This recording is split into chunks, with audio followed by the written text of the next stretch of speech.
ராமேஸ்வரம் பலமான யோசனையில இருக்க போல இருக்கு. என்ன விடு, நீயும் தானே யோசனை பண்ணிட்டு இருக்க. உனக்கு என்ன யோசனை?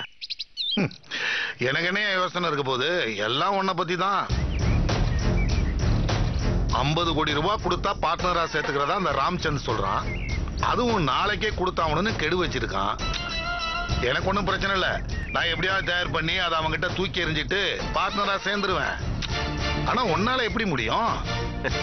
அதான் யோசனை பண்ணிட்டு இருக்கேன். என்னால 50 கோடியை புரட்ட முடியாதுன்னு நினைக்கிறேன்.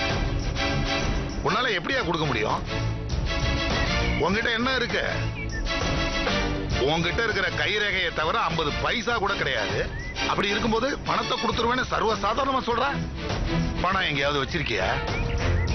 இப்ப என்கிட்ட இல்ல, ஆனா எப்படியும் புரட்டிடுவேங்கிற நம்பிக்கை. யோ, கிண்டலா பண்ற? எப்படியா உன்னால முடியும்? தினமும் 2 ரூபா பாக்கெட் தேங்காய் வாங்கி தலையில தேய்க்கிற பெரும்பயணி. உன்னை நம்பி எவனுக்கு 50 கோடி ரூபாய் மொத்தமா கொடுக்குற தைரியம் வரும்? என்ன சோமு, இந்த ராமேஸ்வரத்தை பாவம் செல்லா காசு நினைச்சிட்டியா? பாக்குறியா பாக்குறியா, நாளைக்கே இந்த ராம்சந்த் 50 கோடி ரூபாய் பணத்தோட சந்திக்கிறேன். பாக்குறியா?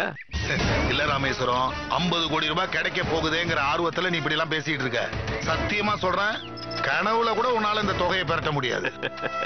இந்த பிசினஸ்ல நான் லாபம் பாத்திரக்கூடாது, அந்த சுயநலத்துல பேசிக்கிட்டு இருக்கல.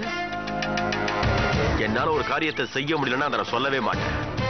சோமு, இந்த ராமேஸ்வரத்தோட இன்னொரு முகத்தை நாளைக்கு பார்க்க போறேன். ஓ, உனக்கு இன்னொரு முகம் வேற இருக்கா? எனக்கு புரியலப்பா. நாளைக்கு புரிஞ்சிடும் சோமு.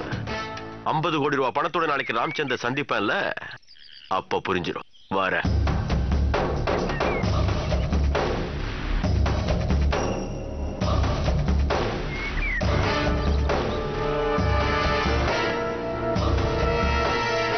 என்ன பாஸ், லூஸ் மாதிரி உளறிட்டு போறான் அந்த ஆளுக்கு எப்படி 50 கோடி கிடைக்கும்? அது நீங்க நம்புறீங்களா? டேய், நான் நம்பலடா, சும்மா சீண்டி பார்த்தேன். வசமா என்கிட்ட மாட்டிக்கிட்டான். என்ன சொல்றீங்க? டேய், அந்த ராமு பையகிட்ட இருந்து அடிச்ச 50 கோடி ரூபாய் இவங்கிட்ட இருக்குமோங்கிற சந்தேகம் எனக்கு ரொம்ப நாளா இருந்துச்சு. இப்போ அவன் பேசுனதுல அது கன்ஃபார்ம் ஆயிடுச்சு. அந்த 50 கோடியை நம்பித்தான் இப்படி அவன் ஒரு சவால் விட்டுட்டு போறான். அந்த படத்தை விட்டா எனக்கு வேற வழி என்ன இருக்கு? பிச்சைக்கார பையன் ஏதோ ஓவர் நைட்ல யாரோ 50 கோடி ரூபாய் கொண்டு தர மாதிரியும் அதை கொண்டு வந்து கொடுக்க போற மாதிரியும் பேசிட்டு போறான். இப்ப நீங்க என்ன பண்ண போறீங்க பாஸ்? டேய், இந்த நிமிஷத்துல இருந்து அந்த ராமேஸ்வரம் பையன் எங்க போறான், என்ன பண்றான்னு ஜாக்கிரதையா கண்காணிச்சுட்டு இருந்தேன். நிச்சயமா அவன் அந்த பணத்தை எடுக்க போவான். அந்த நேரம் பார்த்து அவன் பணத்தை எடுத்த உடனே அவன் கையில இருக்கிற பணம் என் கைக்கு வரணும். என்ன புரியுதா? வாங்க வாங்க, புறப்படுங்க.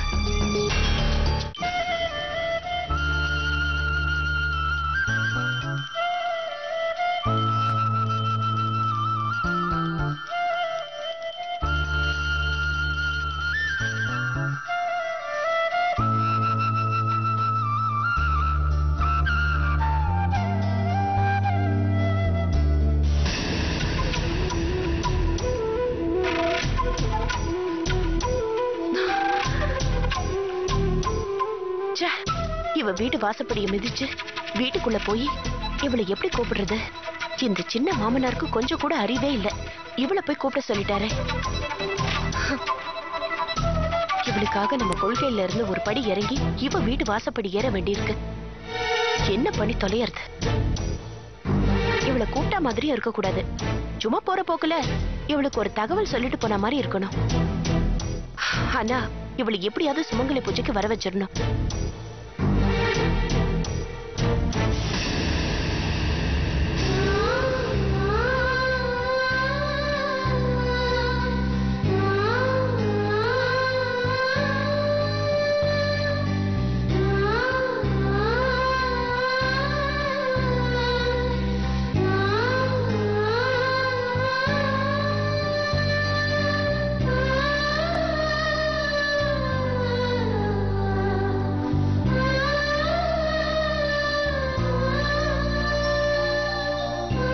ரேக்கம்மா,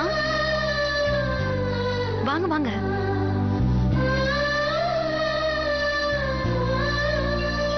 வாங்க ரேக்கம்மா, வாங்க உட்காருங்க. நானும் சுமங்கலி பூஜை பண்ணி தாலி போட்டுக்கலான்னு முடிவு பண்ணிருக்கேன்.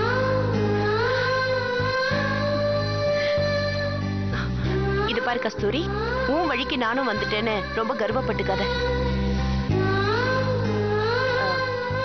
ராம பத்தி யாரும் தப்பா பேசக்கூடாதுன்னு தான் நான் இந்த முடிவு எடுத்திருக்கேன்.